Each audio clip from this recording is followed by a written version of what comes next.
Hi, everyone. Good morning, good afternoon, good evening. How are you?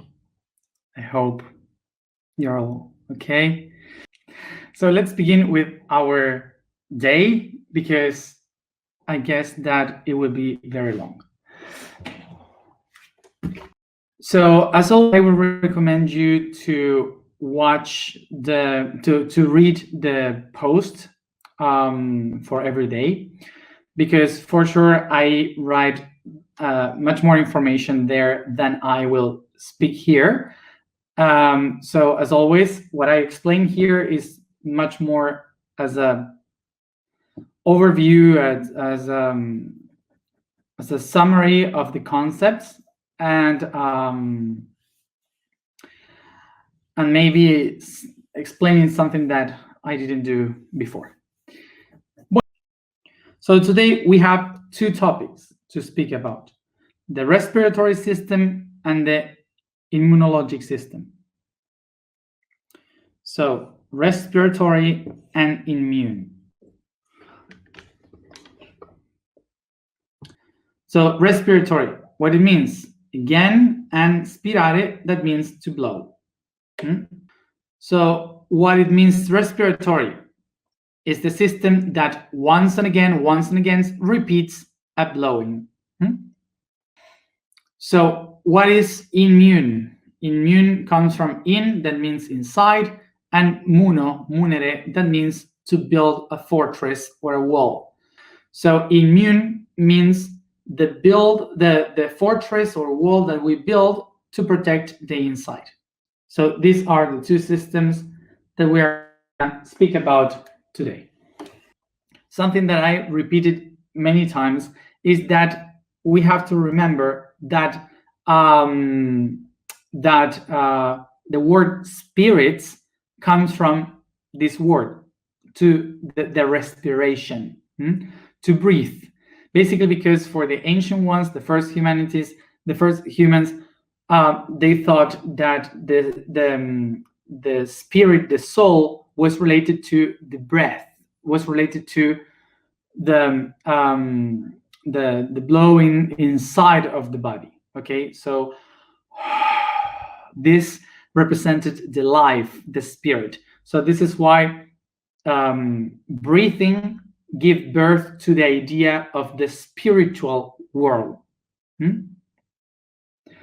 So in this case, what we can say is that the respiration is the way in which we can understand the movement of the spirit along the entire universe, how we understand the movement of the spirit of the soul throughout the entire cosmos, and how it is, because exactly the same way in which we breathe is how the universe kind of breathes too. The universe is expanding and contracting all the time. So this repetition through millions of years is what we can call the respiration, the breathing of the cosmos. Something that we have spoke about many times, which was the inhalation, the holding the air, and exhalation of the universe. So the spirits would move through the universe as the air moves within us in the respiratory system. So let's try to understand the respiratory system. Let's try to make it as best I can do it.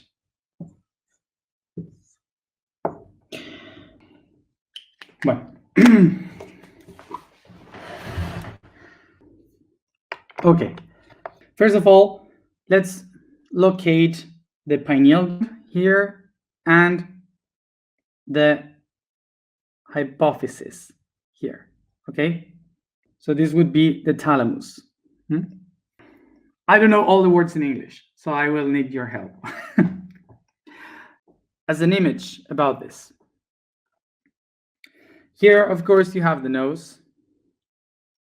You have the nose. From the nose, you make the strength to bring the air in, and then you have nasal hole, okay, here. Then it goes down through the larynx, which is this part here that connects with the mouth. That's why you can breathe also with the mouth.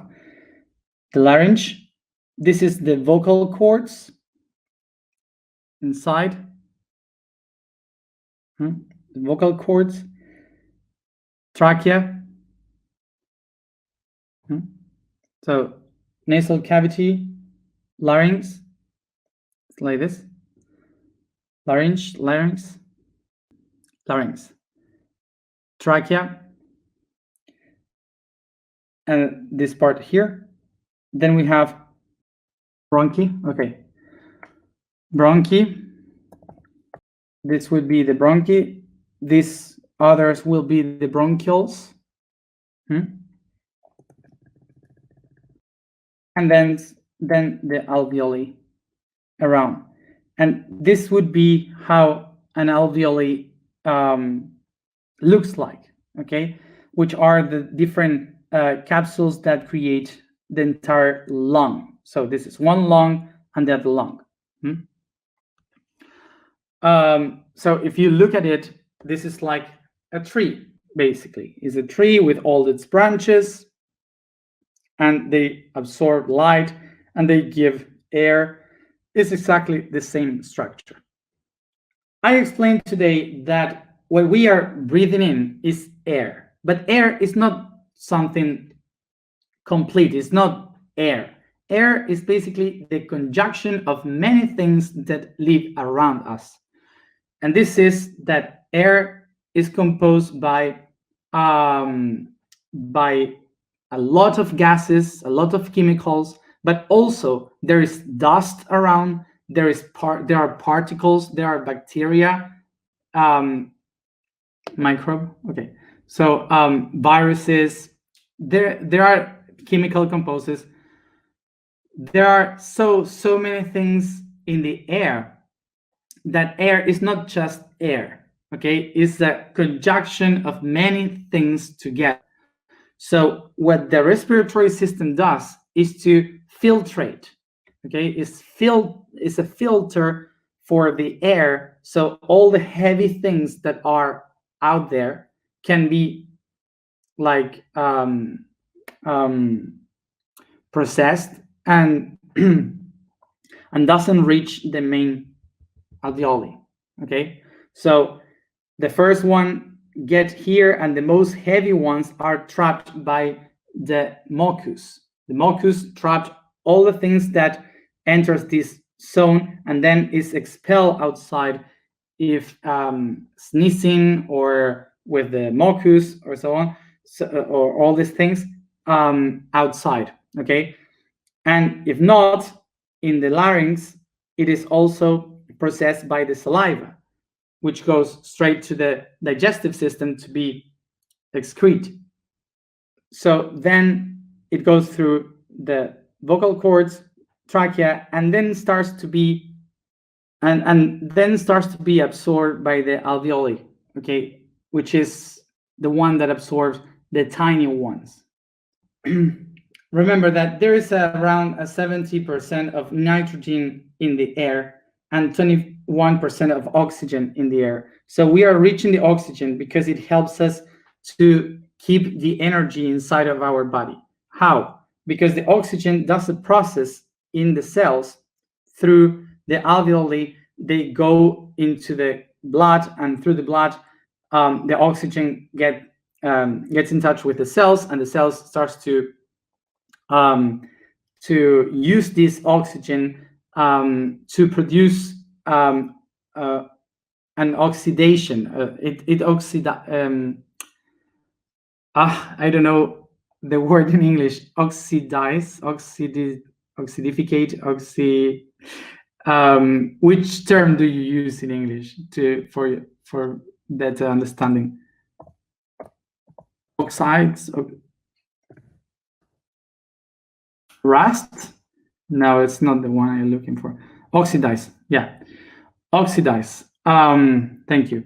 So oxidize the things that the cells doesn't need, so the cells doesn't waste energy on trying to clean themselves. The air is in charge of that cleaning. So the air oxidizes all the things that we don't need and send it back again to the torrent of the blood, and like the carbon dioxide, and it goes outside of the body again. So this is why the oxygen basically helps the body to maintain their storage of energy, purging the body. So remember that oxygen, this 21% of oxygen, is not doesn't come exactly from trees and in the rainforest or the forest.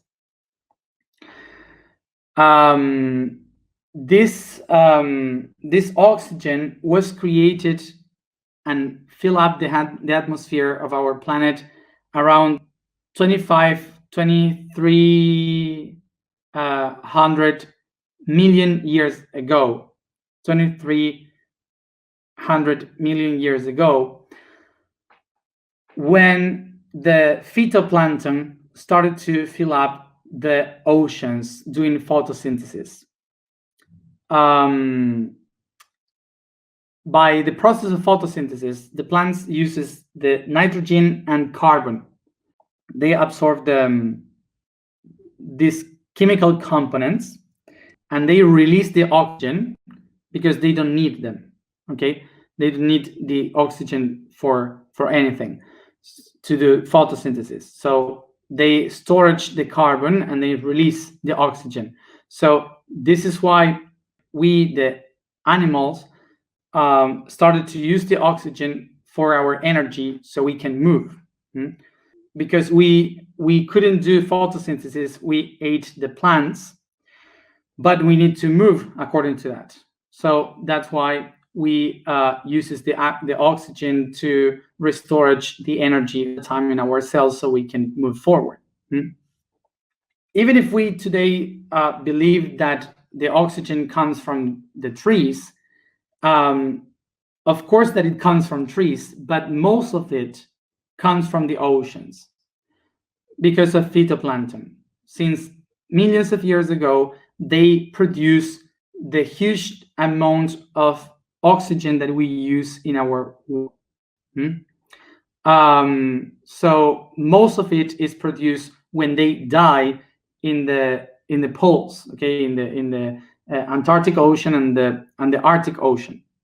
So there is released all the huge amount of oxygen to the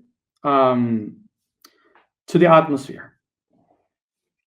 So when we think about all the oxygen, we have to think also about the oceans. So remember this, of course, that trees are important. We should not cut the trees. We should not do what we are doing in the world with the trees, with the rainforest. We have to protect the trees because they not only give oxygen to us, they also control the temperature of the planet and so on. But it's important to know too that when we are increasing the heat of the planet,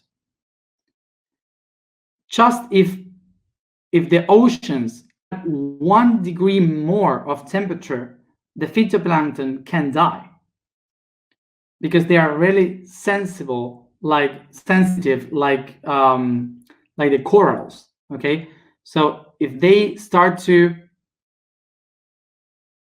if the ocean starts to get heat for 0.5 degree or 1 degree more, is the algae, the plankton that die, the phytoplankton that dies. So being objective with this, we can live without trees, but we cannot live without phytoplankton. So once we understand from where it comes, the oxygen we breathe, why we breathe, and what it does inside of us, the breathing, let's understand the most bigger picture of what is breathing in our life, so we can get the universal point of this. So now we can picture this image from the entire cosmos. The air we breathe is like the entire universe. So we have a lot of nitrogen, which is the essence of information in the universe. And then we have the oxygen, which is like the light beings, the spirits. And they are here free, but mostly they are connected to the carbon, so a dark being. The dark being, the carbon, connected to the oxygen, is like the yin-yang of the universe, the manifested and the subtle planes. So they live together as one.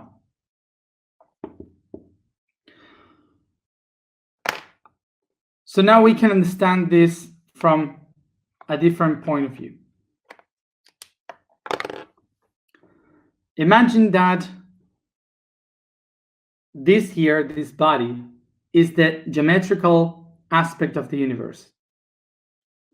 And then around the air is the information of the cosmos. So the nitrogen is kind of the most important data that surrounds us all the time, that goes through us all the time, nourishing everything. Then the oxygen are the light beings, with the carbon, the dark beings, that they will go inside of the geometry with a purpose. So when they get inside, they will go through different dimensions, going through different levels to understand, to go through the process of understanding who they are, what they're going to become. And they go through wormholes in the universe around here. And from that, they arrived to worlds. And in these worlds, these beings, the dark ones and the light ones, they get inside of the currents of history of these worlds that goes into bodies that we call cells. And when those spirits goes into the bodies of the cells, they start to clean the body of karma, giving the energy that we call dharma. So they take back the karma as a process of learning, and they give it back again through the same system outside in the air of the cosmos as data.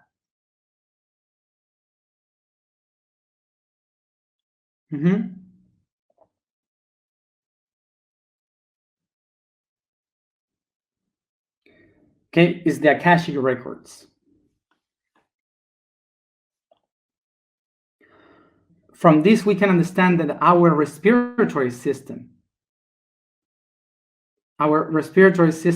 is basically how the universe is processing all this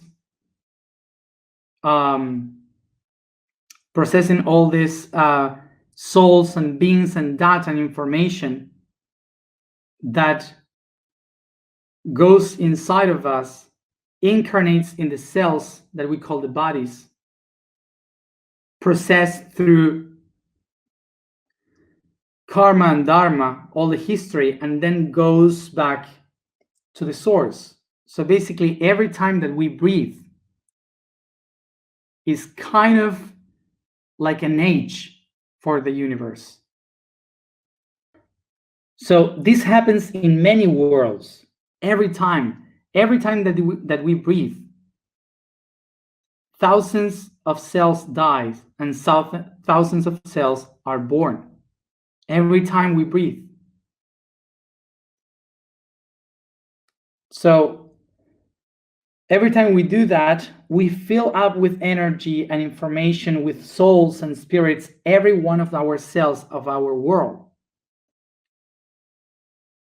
So the universe expand, the lungs expand, and this has a limit. The limit is the diaphragm.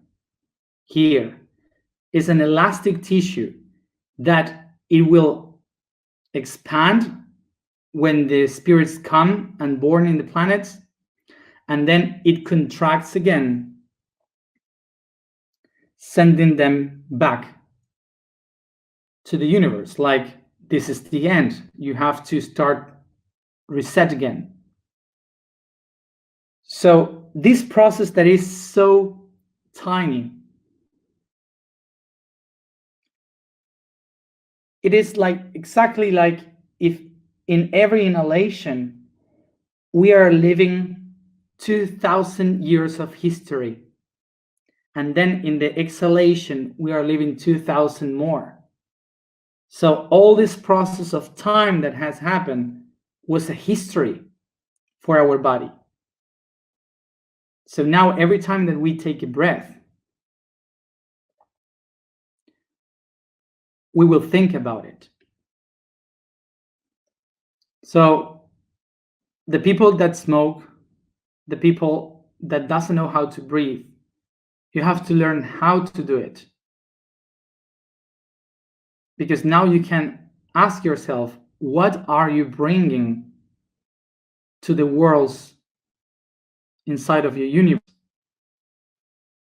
What information are you bringing to every one of your cells, of the beings that live within you? So when we, for example, ask to the universe or God, why are you bringing this reality to us? So we have also to think about, what are we bringing to the world? And remember always, don't breathe through your mouth. Your mouth has been done for eating. It's connected with another tube going down. So breathing through the mouth is basically a need of air, like when you are healing or trying to take something for release or something like this. Okay, so in that moment, yes, but normally when you are trying to be in harmony, the nose, only the nose is the one that prepares you to be in harmony. Okay, remember also that it's important to know that we usually breathe with this part when we do that, and this is not good. We have to breathe and to feel the respiration kind of in the stomach, in the abs, okay, below here. So we do it much more complete, the entire process. Relaxing. We have to learn to breathe again like a baby, do this constant proper respiration. So now remember that system brings us to another one. In the air, we have many things, not only oxygen. We have parasites, microbes, we have bacteria, virus, many dark beings. So let's go into this system. This takes us to the immune system. Why I call them the dark beings? Not because they are bad, but because they are tools that help everything to evolve in a very pushy way. To understand this, the dark beings are not bad beings. Okay, dark beings are helpful in the process of evolution. They help the beings to evolve. They help in the transformation of everything. So they are not bad. Okay, when they become bad, when we are not able, or we are not in the mood of change. So they were made for change. So when they come and push us, we don't like it, and that's why we interpretate that's why we interpretate that that they are bad. But saying this is like saying that water is bad because there are tsunamis. Water is no bad. It's just that the way in which I found the water in that moment, it was horrible. But this doesn't mean that the ocean or the water is bad. Okay. Immune system. Let's try to understand how this begins. It's not for defense at the beginning. This system was made for evolution. And for this, we have to understand the beginning of this. The nature is not fighting itself. It's not something that is trying to kill something out. Nature looks for symbiosis. Symbiosis is that basically everything lives in harmony, all together as one, which means that nothing in nature was done against nothing. Basically, everything that appears is just to control the balance between each one of the parts. This is what symbiosis means, that everything appears in order to control the quantity of the things and the use of things. This is like when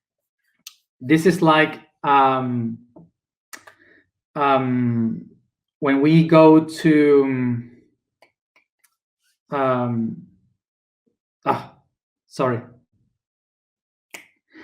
to the video that we spoke yesterday, to the endocrine system, we will know that homeostasis, this system, was designed in order to find this balance between all the parts. So nature does exactly the same. Nature is finding symbiosis, which is all lives together. And by this, the systems evolve into ways that they can take benefit from the outside, and they can improve one to another, exchanging energy and transcending. So to understand the system, we can picture this in this way. The immune system is like a production of cells or chemical elements that absorbs one information, retain that information, understand that information, and then it shares it with all the other cells, because it says, I have a new environment, there is something outside that I don't understand, so I have to get this information, understand it myself, and then share it with the others so they know how to live in this new environment. So as a simple example, we can say that you and your entire family are moving to a new country where they speak another language, and nobody gets anything. So what you do is to go to this country with this family. They don't get anything, but you decide to study the language. You take the books, you read the books, you understand the language, you study it all, and then once you get it inside, you look into your family and you share the language and you teach the language to them so they can move properly in this new country. So now take this image in your head and recognize that once you learn how to live in that country,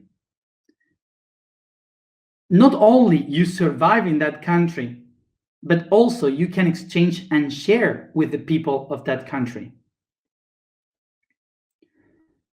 So when we bring it into biology, you will understand that inside of you, you have more bacteria, parasites, and viruses than cells.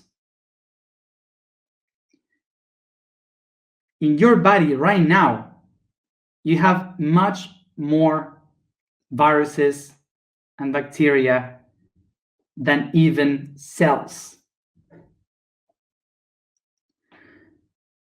Because through thousands of years, we started to know how to combine, how to exchange with these environments. And we started to know how to live with them. So as you see, the immune system is not fighting against something outside. It's trying to understand something from the outside. So now imagine this, that eventually sometimes there are some of these viruses and bacteria that you have no idea that they exist. So you live quietly and your body has no clue of them around. So imagine that you live with your family in this new country, all properly, living perfectly. And how would you feel that if one night you are eating all together, laughing, sharing, and suddenly from the window, the door, everywhere, 10 people start to get inside of the house and they start to eat the food, and they, I don't know, they don't like the dog, so they throw it through the window and they put their bed there and stay at home, and you don't know them. How would you feel?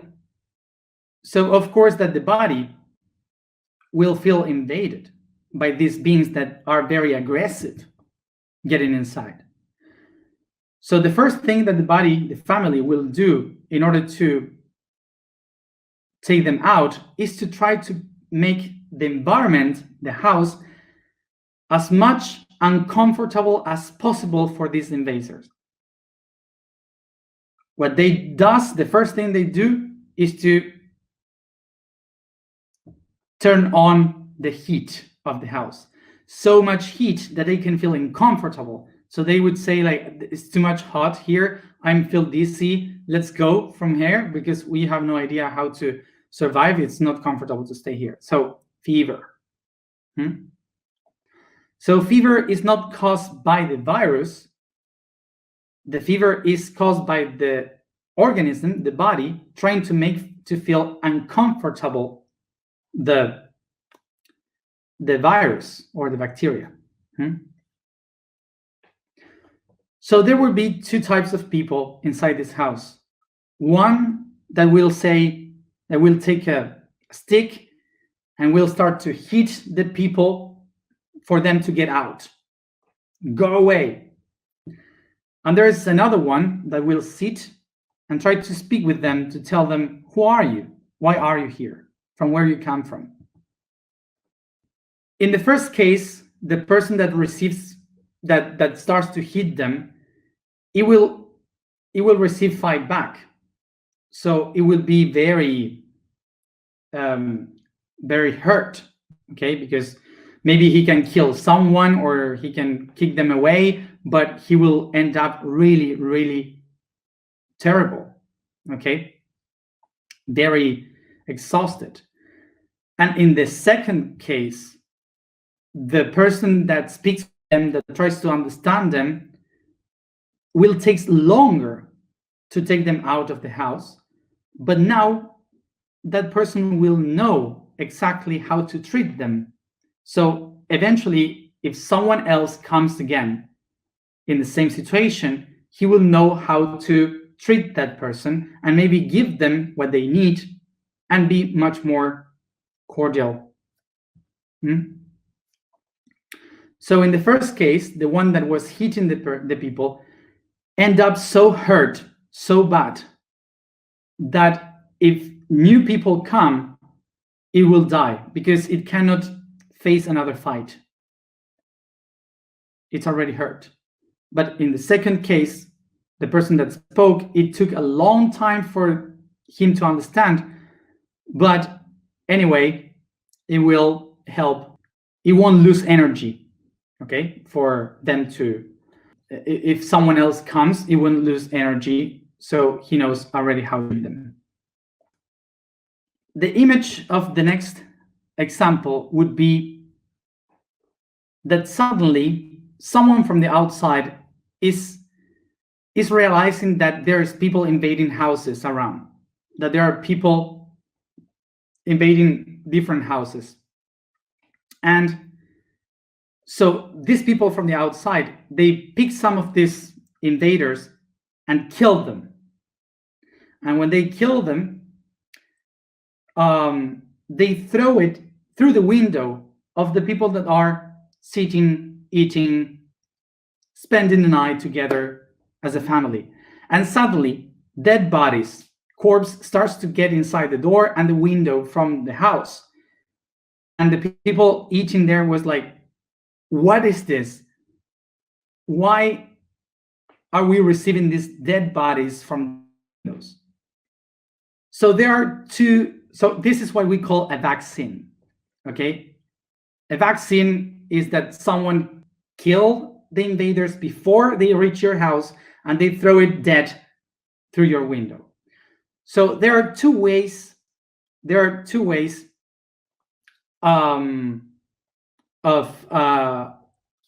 making a vaccine. The first one is to throw it by the window, and you are eating, and suddenly you have dead bodies there, and you have no idea who they are, why they're there, why someone put them inside of your house. No idea. So that would be the first one. In the second case, they throw the dead bodies through the window, but they have a note. In the note, they explain, these are thieves that are invading houses, and before they reach your house, we send them here. They are coming from this place, they are doing this, they want to do that. So you can understand what are they. In the first case, no note, just the dead body. You have no clue of how to defend yourself because you have no clue about who these people are. So if someone gets inside of your home, you will start all again because you have no clue of anything. But in the second case, when the people did all the stuff, they know exactly what are they, from where they come from, and all these things. So the person that received this dead body can understand, oh, now I get it. So now I know how to protect myself. Okay? In the first case, when they throw the dead bodies through the window, is what we are living today. What we are living today with the coronavirus,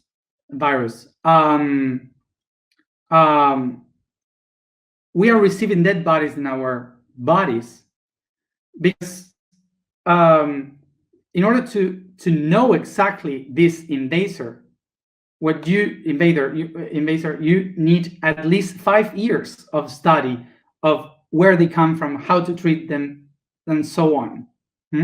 So you need a long time, and we are having vaccines in just 1.5 years.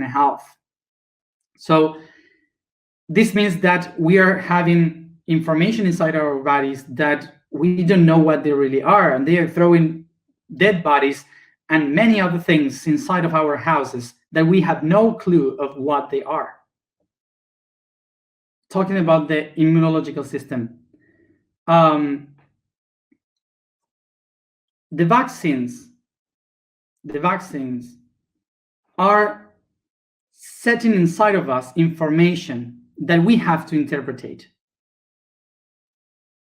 Is our body one that must interpret information? The vaccines doesn't heal you. Vaccines doesn't provoke you any disease. What really happens is how your body can interpret or understand what you are putting inside your body. So the vaccine is the information of the virus. It's just that. But every human has a different immunological system prepared for different things. So this is why it's not that one vaccine can heal you or a vaccine can kill you. It depends in what you eat, in how you how you accept the things from the outside. It depends on how you are. Okay, so the idea of this is that the virus, the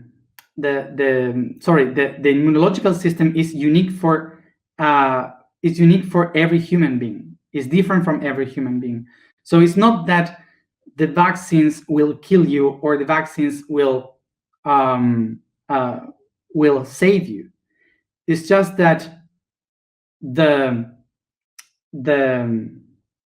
vaccines actually is giving you the virus, the information of the virus, so you can process inside that information. And if you don't know how to handle that information inside, if you don't interpret that information inside with your own immunological system, you won't be able to handle that information. That's why you can get sick or you can heal or whatever. So most of us humans, maybe the 80% of humanity, we can handle with our immunological system, we can handle the virus, maybe as a flu. And maybe the 20% of humanity can't handle it at all. They would be very they would suffer a lot.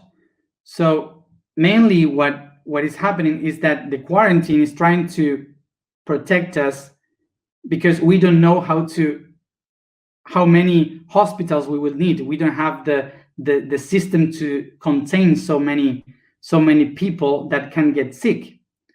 But actually, it's our immunological system, the one that interprets the information of the vaccine.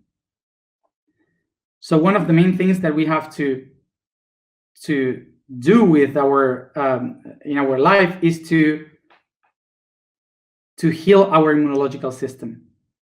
We have to take care of what we eat, how we live, in which environment we live. What I'm saying is that we have to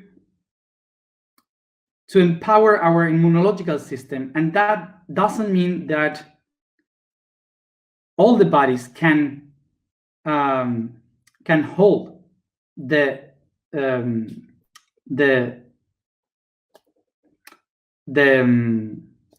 immunological system. Some people need the vaccines in order to help themselves because they don't have the strength in order to do it by themselves, and we have to respect that. And also remember that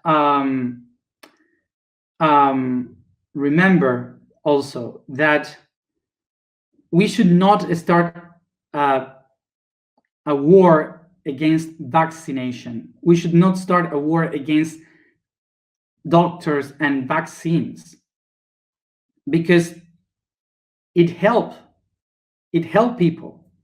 Many people is alive because of vaccines. Okay, some people needs them. So don't start a war against doctors, medicine, and science. The conflict here is that there are people that makes business with this. That's the only problem, the business. Okay, so just pay attention to the real conflict and not against the science and medicine.